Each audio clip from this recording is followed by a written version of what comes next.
Hi, this is James Page for Lightwave here at ECOC Exhibition 2022. I'm here with the Solutions Manager for EXFO, Jean-Marie Villan. Jean-Marie, thanks for joining us. James. Digital coherent optics, DCOs, we're seeing a lot more of them being deployed onto networks, but what are some of the challenges in terms of testing them? Yeah, James, so I see multiple challenges, but the top ones are different type of interfaces, and we'll be talking a little bit about that in a few words. Of course, the complex technology, right? It's using complex modulation. They have DSPs inside those transceivers, right? And of course, all the optical matrix aspect of things. So there are a couple of challenges that we see coming down the road with these new type of transceivers. Okay, but we're here, we're surrounded by lots of equipment. This is some of the equipment that will be used for the testing? Yes, exactly.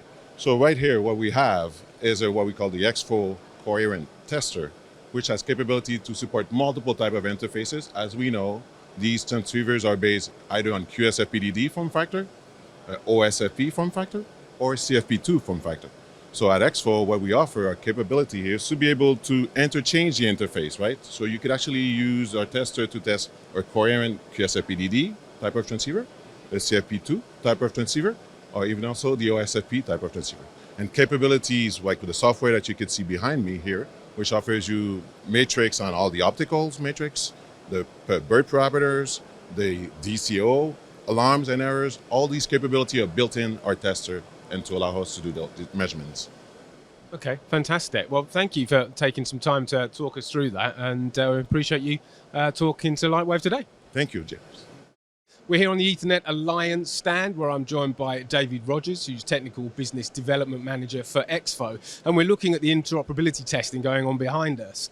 Thanks for joining us, David, and thanks for going to take us through what's going on behind us. But first of all, I was going to ask you, we're at an optics show here, but we're hearing a lot about BERT testing. Why is that? The electrical interface is the backbone of the optics. You can't operate the optics without having a very stable and reliable electrical interface. So BERT testing, bit error rate testing in the optical space, and you see it in the optics as well. We want to see what kind of error conditions we have, how clean is the transmission, and the electrical and the optical are very tightly intertwined. You can't have one without the other. Okay, great. Thank you for that.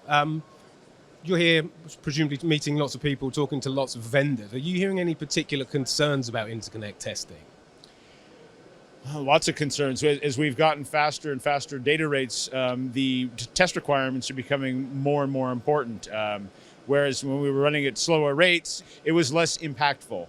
The fidelity of the signal is much higher. The error conditions on the signal are very impactful at a higher data rate. The analogy I use in talking to my grandmother and my father is, imagine the roadway in the car. You can't drive a car very fast on a very rough roadway. You have to have a smooth roadway. So when we talk about the electrical testing that we're doing, it's about that same thing. It's ensuring that the roadway, the transport layer is as smooth as possible to support these high data rates.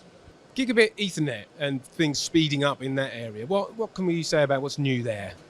Well, with the 100 gigabit Ethernet, the signaling rate, the baud rate has doubled from 50 gig. The imperfections in the signaling are much more pronounced. And so the requirement in the test community and for the members of this community, the Ethernet ecosystem, is to ensure that we have the best possible roadways or the best possible transport solutions available so that we can run effectively on this. The thing you don't want in Ethernet is a lot of retransmissions and retries. I want to be able to send that packet of information quickly, efficiently, because if I have a congested roadway, I can't get the product there fast enough. I can't get the packet of information there fast enough. So when we look about what we're talking about with the electrical testing here, it's to ensure that this is capable of handling the speed and the data rate that we're looking at in the ecosystem or in the data center, and as well as can it talk to the optics fast enough and reliably enough so that we don't have interruptions in service, because you don't want to have a 100 gigabit lane and only be able to put 80 gigabit reliably down there or have 80% efficacy. You want to get as close to 100% efficacy in the transport as possible. Fantastic. Well, thank you very much for taking the time to explain that to us at Lightwave, and we're hoping you have a great ECOC. Thank you. Thank you for being here. We appreciate it.